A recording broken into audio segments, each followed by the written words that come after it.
kan ambil daging empal itu. Mereka punya, bos punya makanan, saya kan makanan nasi bungkus. Bos itu kan biasa dimasakin, ada pembantunya. Saya ngambil empalnya satu, dia langsung dijelin saya kotoran tai gajah. Dipaksa dijejelin, dipegang sama pembantunya, terus saya dijejelin. Di depan teman-teman melihat. Itu sampai saya kumur pakai air apa? Air sabun. Saya kan merasa jijik kan, terus teman-teman juga bantu, ini pakai sabun pun. Hanya hal segitu, saya terus sakit hati, cuma saya sudah pendam lama. Berjalannya waktu itu saya punya pikiran, ini itu saya punya keberanian untuk kabur. Saya diseret, ditarik dari mobil itu, dibawa ke kantornya. Nggak lama dia ngambil sepuluh. Wah, bener nggak sih ini guys? Kalau saya bilang ini biadab, kalau seumpama ini benar sesuai fakta, data, dan realitanya.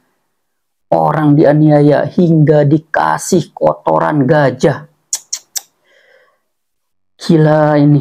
Setruman panjang itu. Terus saya disetrumin. Badan saya disetrumin sampai ke nyudah ke vagina saya.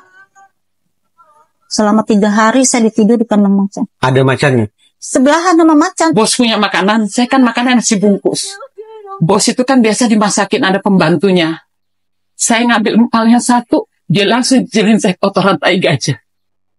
Dipaksa dijejelin, dipegang sama pembantunya, terus saya dijejelin. Tidak tahu mereka dikuburnya di mana, tidak tahu. Wakil Menteri HAM mengatakan bahwa ini adalah perbudakan. Terus salah satu dirijennya juga mengatakan ini memenuhi kriteria pelanggaran HAM berat. Setahu saya, kita itu merdeka 1945. Andai kata ini terjadi pada era zaman Romusa atau zaman Rodi, ya wajar lah, ya kan? Itu zaman penjajahan. Ini diawali dari 1981 katanya. Kalau nggak salah nih, hingga sekarang 2025 baru terungkap. Baru mencuat ke publik. Kok ada pembudakan sampai tidak bisa disensor oleh ranah hukum? Gila, rapih banget berarti kejahatan ini. Ngeri ya. Ada penyiksaan di situ. Orang tidak mendapatkan pendidikan, orang dipekerjakan tidak digaji, orang dipisahkan dari orang tuanya, identitas tidak ada. Saya disuruh telanjang, kalau saya nggak mau saya dipukulin. Jadi kamu harus diem, harus nurut saya, kamu harus telanjang di depan saya. Itu dia kayak kesetanan nyetrumin ke badan saya. Pokoknya itu tidak manusiawi. Saya sampai terjatuh waktu itu. Terus saya ditendang, ditonjok, perutnya ditendang sampai saya ngompol waktu itu. Saya dipasung selama 2 minggu. Kita ini sama hewan tuh lebih mahal hewan. Mau kabur berdua sama temennya Yuli, lewat pagar ketahuan, akhirnya terwangkep lagi, nggak jadi kabur, dipukulin sama Fran. Dipukul udah sampai berdarah-berdarah itu Yuli sama Eva. Terus karena Eva itu katanya kabur, akhirnya Eva itu kakinya tuh dituncep pakai bukaan botol sampai bolong. Sampai saat ini saya juga belum tahu di mana mama saya.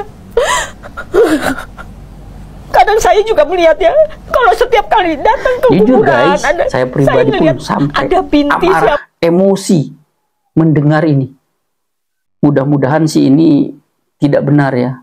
Tapi kalau sumpama kasus ini benar, ada pelanggaran HAM, ada penganiayaan, ada pelecehan seksual, ada penyekapan, istilahnya ini banyak pelanggarannya. Pasal berlapis ini.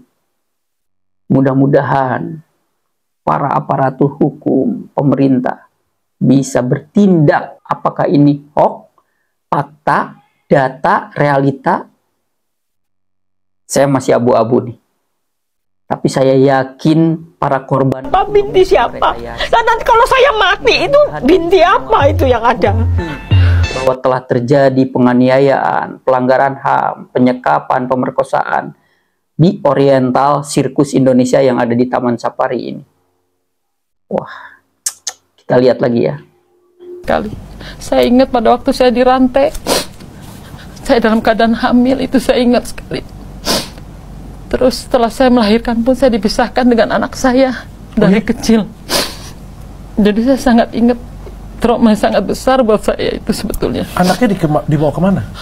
Pada saat itu saya dirantai itu setiap selesai show malam jam Melahirkan dibawa kemana? 10 Pak, itu saya tidur itu dirantai, dalam keadaan dirantai. Itu kejadiannya di Oriental Circus, saya digitukan. Itu di tempat tidur, saya pakai rantai gajah itu dicantolin di besi tidur kasur itu, tempat tidur. Dan itu teman-teman semuanya ada, karena satu Ini karavan sedia kan ada, kita Bim, 6 kalau orang. seperti ini ya guys. Jadi melihat semuanya kejadian itu. Itu saya digitukan sampai sekitar kurang lebih 2 bulan. Terus pada waktu hamil pun saya harus tetap show. Saya diambil dari kecil oleh Yansen Nanangsang. Dengan istri dia datang ke rumah saya. Dia ambil saya dari orang tua saya. Terus saya dibawa naik ke mobil dia. Saya nggak ngerti seperti apa. Mobil itu dikunci. Dikunci, saya itu sempat nangis. Saya nangis. Terus tetap mereka lagi negosiasi. Saya nggak ngerti ya sama orang tua. Saya di dalam mobil udah menangis, meronta-ronta. Sampai akhirnya mereka naik. Terus mungkin saya kecapean. Saya kan nggak bisa buka pintu mobil toh, kan masih nggak ngerti ya saat itu. Akhirnya saya dibawa sampai di Jalan Balikpapan. Mungkin itu istirahat sebentar. Terus saya dibawa ke sirkus. Mereka berjanji mau ngangkat anak saya sebagai anak mereka dan akan disekolahkan. Itu perkataan langsung dari Tapi yang saya jadi bingung, kenapa gitu para korban ini tidak berusaha untuk lari, minta pertolongan, bisa melalui penonton yang lagi hadir di tempat sirkus, bisa lari dari area taman safari dan segala macamnya. Ataukah mereka sudah jatuh mentalnya dan merasa ketakutan? Wow. Saya digebukin abis-abisan dan saya terakhir dengar Pak Fran bilang, tolong ambil belati, saya mau belek mukanya. Kalau saya tidak balik, arti kata saya mati di sana. Karena saya tahu saya akan mengalami penyiksaan. Itu saya sekitar umur 18 tahun gitu, 17-an. Saya berulang terus ketahuan. Terus saya juga terjadi sampai hamil saya. Adaan kejadian saya hamil. Terus itu ketahuan, terus saya di situ dipukulin. Sampai pakai balok, ini masih ada tangan saya tandanya. Pakai balok, patah, dipukulin. oleh Terus saya, Fran, saya juga dirantai selama 2 bulan. Kita main salah ya pasti kita kena pukul, pasti kita latihan nggak bisa, itu pasti kita dipukul, itu udah nggak aneh lah buat kita lah gitu ya. Setelah saya jatuh itu saya nggak langsung dibawa ke rumah sakit, jadi saya masih istilahnya cuma dirawat di dalam cukup lama lah di situ saya dirawat, karena mereka juga nggak tahu saya kenapa. Kok bisa ya guys, bisa tidak terungkap gitu loh, kalau sumpah ini kebenaran ya. Saya pikir, kenapa kok sampai seperti ini ya? Jadi teman-teman saya itu yang bantuin. Untuk buang air, saya pakai kresek. Karena saya tidur kan di karavan. Itu tidak ada kamar mandinya. Jadi saya pakai kresek, terus pipi saya itu di dalam ember. Di situ saya tertekan banget itu. Sampai 2 bulan saya dirantai.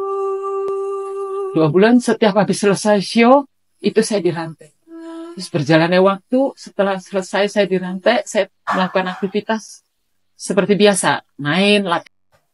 Oke guys, assalamualaikum warahmatullahi wabarakatuh. Guys, YouTube balik semua, jumpa lagi bersama saya Adam Jeep, hanya di Adam Jeep Channel. Jumpa lagi di podcast Speak Up, siapapun bebas berbicara. Nah, YouTube balik semua, kali ini Adam Jeep akan membahas hal yang sangat viral, yang sangat bikin kita miris. Wah, yaitu kasus Oriental Circus Taman Safari Indonesia. Pertama sih saya nggak percaya ya guys, jujur aja saya nggak percaya. Masa iya sih tempat semewah itu untuk kebun binatang, untuk konsep hiburan, alam, di dalamnya bisa ada sebuah kejahatan yang terselubung. Wah, tapi saya berharap ini mudah-mudahan ini hoax gitu kan. Cuman saya bertanya kembali, ini korbannya banyak yang udah berspeak up di berbagai platform digital dan media sosial. Makanya saya bingung, apakah ini kebenaran? Apakah ini nyata?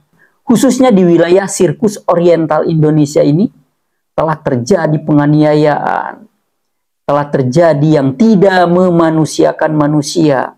ada pemerkosaannya, ada pembudakannya kepada para kru atau para pelaku sirkusnya itu sendiri. Tapi saya berharap mudah-mudahan ini harus turun Bapak Presiden. Karena kenapa? Ini melibatkan orang-orang berduit, guys. Insya Allah dengan tongkat komando tertinggi Bapak Presiden bisa memberantas, bisa mengungkap kasus ini. Apakah ini benar-benar terjadi atau ini hanya sebuah hoax atau fitnah? Ini masih abu-abu nih. Tapi saya juga bingung nih, soalnya korbannya udah banyak berspeak up. Kita serahkan nih kepada aparatur hukum ya. Mudah-mudahan bisa mengungkap sebenarnya. Betul nggak sih di Taman Safari khususnya di Oriental Sirkus Indonesia ini? Wah, sampai kemarin keluarga saya guys, banyak yang mau berkunjung ke Taman Safari. Jujur, mereka jadi nggak respect dampaknya. Banyak sekali. Kemarin keluarga saya mau ada reunian, mau ada family gathering, terus pingin mampir ke Taman Safari. Pas ngeliat sekarang situasi informasi yang udah beredar di berbagai platform media sosial atau platform digital, akhirnya nggak jadi. Karena kenapa? Ngeri banget loh.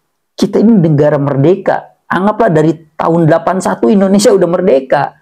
Kita 17 Agustus 1945. Seumpama ini benar terjadi gitu kan.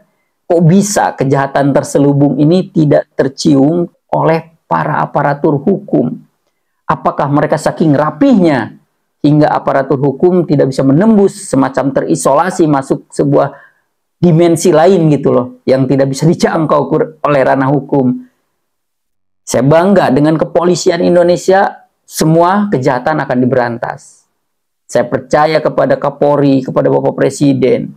Semua yang namanya kejahatan di Indonesia pasti bisa diberantas. Kalau itu emang ada, mudah-mudahan kalau emang benar terjadi di Taman Safari ini, saya berharap hukum di Indonesia harus ditegakkan seadil-adilnya. Seperti itu ya guys. Oke, kita lanjut lagi. Sekarang kita lihat statement dari keluarga Manansang. Wah, karena ini kalau kita lihat di berbagai platform digital atau media sosial ada 3 orang katanya kan. Ada yang namanya Yansen Manansang, ada juga namanya Frans Manansang, dan ada juga Tony Sumampau. Wah, kita lihat katanya mereka ini para pemilik atau owner dari Taman Safari. Betul nggak sih? Kita lihat speak up-nya mereka. Dipukul pakai besi, pakai apa? Nggak mungkin lah. Kalau nanti dia luka, malah dia nggak bisa atraksi kan gitu ya. Justru kita bisa lihat dari foto-foto mereka kan tidak ada rasa tertekan gitu ya. Tidak ada rasa tertekan dan mereka sangat-sangat happy gitu. Berarti dia bohong aja atau gimana? Oh iya pastilah, ini kan untuk membuat sensasi ya. Kalau stroke mau pakai stroke apa gitu. Kalau kita stroke pakai rumah, pasti nempel. Bagaimana lepas jalan? Susah. Yang bantu dia nggak akan nempel juga. Nah, apa gitu loh stroke itu. Nah, saya juga ya mungkin sensasi lah ya stroke. Dipikir stroke itu enak aja gitu. Stroke nggak coba aja kita. Siapa yang mau coba sekarang dulu. Waktu pegang pasti nempel kan. Terus mau siap bagaimana lah kita menolong gitu. Nempel juga. Gitu. Kalau untuk langkah hukumnya Pak, ini kan ada potensi seperti pemerasan ya Pak. Iya. Seperti mereka minta angka 3,1 M tadi itu. Itu iya lebih ya Pak ya. Itu gimana Pak? Nanti boleh dielaborasi nggak Pak? Ke depannya itu langkah hukum yang akan diambil seperti apa? Kapan mau dilakukan dan bagaimana? Maka dari awal kita nggak respon, kita mau lihat siapa nih. Wah, pada prinsipnya sih kesimpulannya mereka membantah, tidak merasa melakukan apa yang dituduhkan, apa yang udah menjadi speak up dari para korban yang udah seliweran di berbagai media sosial dan di berbagai platform digital ya. Tapi ya kembali lagi, kepolisian kita udah cerdas, pemerintahan kita juga udah canggih untuk mendeteksi apakah ini benar adanya sesuai yang di speak up kan oleh para korban, atau ada indikasi lain, atau emang ini hoax. Yang jelas, yuk kita cermati, kita sikapi dengan cerdas. Mudah-mudahan keadilan di Indonesia bisa ditegakkan seadil-adilnya apabila ini benar adanya sesuai yang diutarakan, yang diungkapkan oleh mantan para pemain sirkus di Taman Safari. Kita lihat lagi ya. Untuk Bu Ida, khusus Bu Ida mereka meminta 1 M. Jadi in total itu kurang lebih 3,1 M. Kedua kali lagi ini saya mohon juga izin kepada Dewan yang terhormat sekali supaya jangan difitnahkan seperti dijelekin semuanya sampai kita terus tekan, karena kalau kita mau keluarkan nanti katanya orang besar tekan kecil, kita kan nggak enak juga, atau etika dibongkar. Kalau dulu Komnas tahu bongkar riwayat mereka, ketahuan ada bunker apa, nah kita silakan ya, udah diperiksa Pak dulu rumah orang tua saya yang di Cisarua, rumah khusus dan semuanya, dan bisa dilihat sampai sekarang juga. Nah, saya mau contohkan satu lagi, minta izin. Tapi kalau ini ngomong ya minta izin sekali, kalau terbuka sekali ini semuanya, supaya ada keimbangan. Yang pelapor gitu juga, jangan sembarangan. Negara kita punya hukum juga, tapi kita terus diam. Tapi karyawan kita tuh teriak, kenapa nggak ada gini semuanya. Nah ini juga ngomongkan. Tapi kami hewan yang kita sayang, apalagi manusia. Nah tapi yang lain-lain kita nanti saya akan satu persatu ngomongkan bagaimana ya. Baik, saya contoh. Oke guys, itu tadi ya statement dari keluarga Manansang. Ya pada prinsipnya secara overall mereka menyangkal atau membantah bahwa mereka tidak pernah melakukan apa yang menjadi keluh kesah para kru, ataupun apa yang menjadi curhatan atau speak up para pemain atau ex-pemain atau kru dari Oriental Sirkus Indonesia yang ada di Taman Safari tersebut. Tapi kembali lagi, kita negara hukum, kita negara berdaulat, negara demokrasi. Insya Allah mungkin di sini Pak Prabowo juga memantau bahwa ini harus ditegakkan seadil-adilnya. Keadilan itu merata. Jangan sampai keadilan itu seperti pisau tajam ke bawah, tumpul ke atas. Ya, luar biasa. Kalau perlu, hukum itu harus seperti silet. Silet itu punya 2 mata sisi yang tajam. Tajam ke bawah, ke atas pun tajam. Ya, kalau saya beranalogikan, hukum di Indonesia harus seperti silet, biar adil seperti itu. Oke, kita lihat lagi nih guys. Kita lihat ada statement sama situasi ketemu nih keluarga Manansang dan pelapor ataupun yang merasa menjadi korban. Dan di situ ada anggota legislatif, anggota DPR RI, yaitu Dambarieke Diah Pitaloka atau Mpok Oneng nih yang dulu dibajai bajuri. Kita lihat speak up dari Mpok Oneng atau Rieke Diah Pitaloka sebagai penampung aspirasi dan keluh kesah rakyat, yaitu DPR RI. Apa statement beliau? Yuk kita lihat ya cuplikannya guys. Di sana sampai umur berapa kerja di sana? 19 tahun saya keluar, saya pamit, saya minta akte kelahiran saya sama Pak Tony, tapi tidak diberikan. Tidak dikasih. Digaji nggak? Tidak digaji. Saya hanya menerima usia saya 15 tahun, saya dikasih duit 5.000. Itu 1 bulan. Kerja dari jam berapa sampai jam berapa? Bangun pagi itu kita harus sudah latihan jam 6 sampai jam 9. Tapi kalau kayak gini sebenarnya indikasinya perdagangan dan perbudakan manusia loh di era modern ya.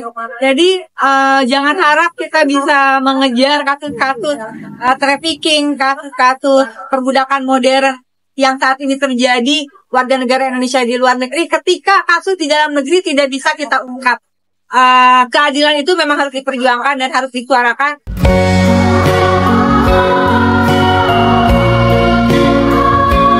Wah, itu tadi ya statement dari Mbak Rieke Diah Pitaloka sebagai anggota DPR RI dari fraksi PDIP.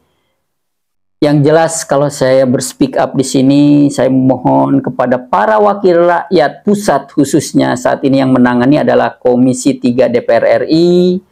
Saya yakin DPR sebagai wakil rakyat bisa menegakkan, bisa merasakan keluh kesah apa yang terjadi, apa yang dirasakan oleh masyarakat Indonesia atau rakyat Indonesia. dan bisa menjadi sebagai media untuk membuka pintu keadilan seadil-adilnya. Para pelaku kejahatan bisa ditindak dengan hukum yang berlaku di Indonesia, para korban juga bisa mendapatkan perlindungan dan mendapatkan keadilan yang seadil-adilnya. Nah guys, kita lihat nih, langsung ke sidang Komisi 3 DPR RI, mungkin mediasi atau mencari solusi antara keluarga Manansang, yaitu sebagai owner dari Taman Safari, dan para korban yang emang menurut mereka adalah menjadi korban penganiayaan, korban pelanggaran HAM, dan pelecehan seksual. Banyaklah intinya pelanggaran-pelanggaran yang dilakukan menurut speak up dari para korban. Kita lihat langsung dari situasi di DPR RI Komisi 3 yang emang saat ini lagi mengurus, memantau kasus Taman Safari ini. Begini, di dalam surat kita yang kita ajukan kepada pimpinan Komisi 3, kecil bagi kami bahwa kalau ada itikat baik dari OCI maupun Taman Safari, kita keterima. Tetapi kalau dilihat dari sambutan jawaban-jawaban di media, kok menurut saya kecil untuk bisa, sebab mereka juga sangat tersakiti karena jawabannya tidak mengakui. Kalau bagi kami sederhana, oke lah, soal kekejaman pembuktiannya susah, tetapi diambil sejak kecil, dipisahkan dengan orang tua, itu pembuktiannya mudah dan mereka mengakui itu. Dan ini pelanggaran HAM berat. Terima kasih pimpinan, memang tidak ada ujungnya kalau saling berdebat. Tetapi apa yang disampaikan Pak Jansen tadi, bahwa ada bukti-bukti, tolong kami dikasih bukti bahwa sekian puluh tahun bekerja mereka itu mendapatkan gaji. Ida tadi yang disampaikan Pak Jansen, ketemu dengan orang tua itu setelah cacat, sebelum cacat disembunyikan dicari orang tuanya, setelah tidak berguna. Ya, kita sebagai masyarakat Indonesia ya guys, bergantung dan berharap kepada DPR RI, khususnya saat ini Komisi 3 yang lagi menangani kasus tentang Oriental Sirkus Indonesia Taman Safari ini, agar bisa memberikan keadilan seadil-adilnya kepada masyarakat atau rakyat Indonesia. Agar hukum di Indonesia ini seperti silet analoginya, tajam ke atas, tajam juga ke bawah. Jangan sampai seperti pisau, di mana tajam ke bawah, tumpul ke atas. Saya yakin DPR RI, khususnya Komisi 3 saat ini yang lagi membahas tentang kasus Taman Safari, bisa menyelesaikan, bisa membuka dan melakukan tindakan hukum apabila ini benar terjadi ya. Sekali lagi saya bilang, apabila ini emang benar, apabila pelanggaran atau semua pengakuan dari para korban itu emang fakta dan realita adanya, semoga melalui DPR RI Komisi 3 ini keadilan bisa ditegakkan seadil-adilnya. Para pelaku kejahatan bisa ditindak tanpa pandang bulu. Itu sih harapan saya dan mungkin masyarakat Indonesia ya guys, seperti itu. Baru dikembalikan ke orang tua setelah cacat seperti yang sekarang ini.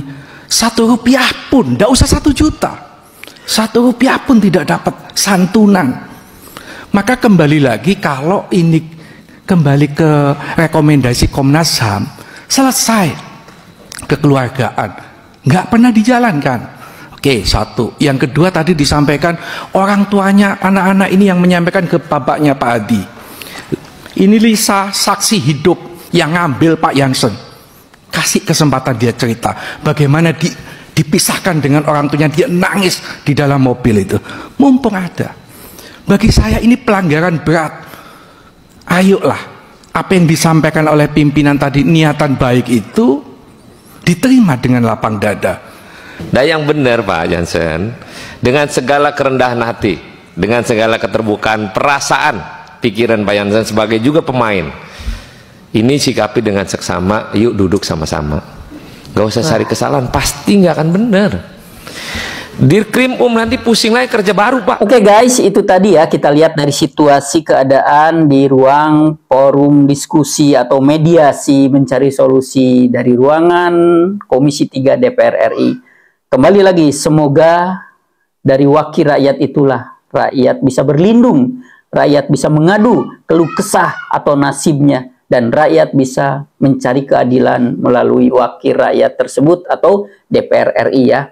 Oke, kita lanjut lagi nih YouTube balik semua. Gimana sih reaksi masyarakat atas kasus Oriental Sirkus Taman Safari Indonesia ini? Yuk kita lihat.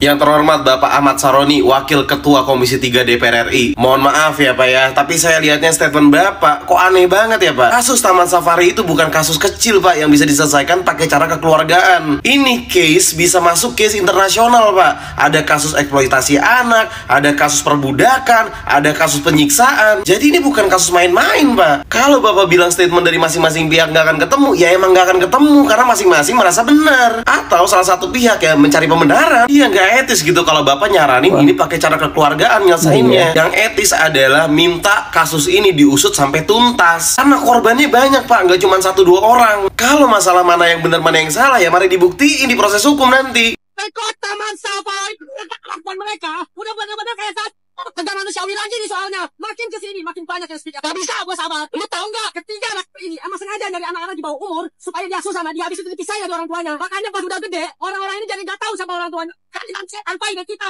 boykot Taman Safari.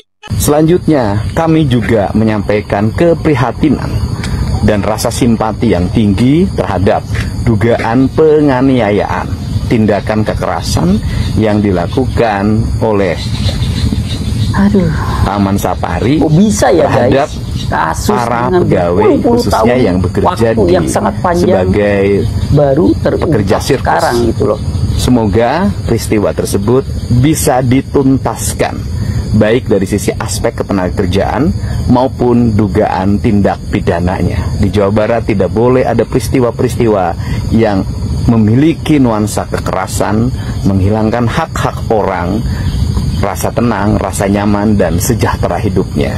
Dan saya mengucapkan apresiasi yang tinggi terhadap jajaran pengacara dan para pihak termasuk Komisi 3 yang melakukan klarifikasi terhadap peristiwa tersebut. Sehingga apabila ada dugaan pidananya bisa berjalan, dan apabila ada dugaan pelanggaran undang-undang ketenagakerjaannya, semuanya bisa berjalan dengan baik. Oke guys, itu tadi speak up atau komentar masyarakat Indonesia dalam menghadapi atau mengomentari kasus Sirkus Oriental Indonesia, ataupun yang kita lihat tahu yaitu tempatnya ada di Taman Safari Indonesia Cisarua Puncak Bogor Jawa Barat ya. Jadi kalau kita lihat, saya juga nggak percaya. Saya juga banyak informasi mendapatkan bahwa banyak sekali masyarakat yang tadinya mau ke Taman Safari akhirnya membatalkan karena mereka merasa kecewa. Ini adalah sebuah kejahatan menurut masyarakat, ini adalah sebuah pelanggaran HAM, penganiayaan, banyak sekali pasar berlapis yang menurut statement korban atau pengakuan. Kayak tadi ada yang disetrum alat vitalnya atau kemaluannya, ada yang dikasih kotoran atau tai gajah, dimakan, ada yang lagi hamil terus dipaksa untuk melakukan adegan sirkus, kan itu berbahaya untuk ibu hamil ya kan, seperti itu. Banyak sekali hal-hal penganiayaan atau intinya yang tidak memanusiakan manusia. Kembali lagi, rakyat hanya berharap kepada pemerintah, khususnya saat ini adalah kepolisian, DPR yang mewakili rakyat. Tapi saya yakin sekarang ini kan kepolisian udah canggih, bahwa mudah-mudahan hukum di Indonesia bisa ditegakkan seadil-adilnya agar rakyat bisa percaya bahwa pemerintah emang adalah hal yang bisa menjadi tempat rakyat mengeluh, mengadu. Kemana lagi rakyat harus mengadu, kemana lagi rakyat harus minta tolong. Saya berharap semoga pihak kepolisian, aparatur hukum terkait bisa menindak kasus ini setegas mungkin apabila betul adanya kejadian ini sesuai apa yang dicurhatkan atau apa yang dispeak upkan oleh para korban ya, bahwa di Taman Safari khususnya di Oriental Sirkus Indonesia telah terjadi pelanggaran HAM dan melawan hukum, penindakan kriminal, kejahatan, tindak pidana seperti itu ya.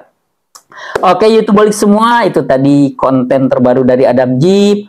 Mohon dukungannya, mohon supportnya buat YouTubeolik semua, para Adam Jeep Lover yang ingin membantu Adam Jeep, silakan agar channel Adam Jeep terus berkembang makin baik lagi dalam hal apapun. YouTubeolik semua, para Adam Jeep Lovers bisa membantu, mensupport melalui super chat, super thank, tanda terima kasih, ataupun gabung di komunitas Adam Jeep. Adam Jeep doain mudah-mudahan YouTubeolik semua dimanapun berada sehat-sehat selalu, berkah dan rezekinya melimpah, khususnya disukseskan dan diraih dengan gemilang apa yang menjadi ekspektasinya. Kita berharap mudah-mudahan kejahatan di Indonesia, bentuk dan motifnya apapun, bisa diberantas tuntas, sekalipun harus melibatkan pelakunya orang-orang cukong atau konglomerat. Karena ingat, Indonesia adalah negara demokrasi, Indonesia adalah negara hukum, di mana hukum harus ditegakkan seadil-adilnya. Saatnya Adam Jeep pamit mundur. Wassalamualaikum warahmatullahi wabarakatuh.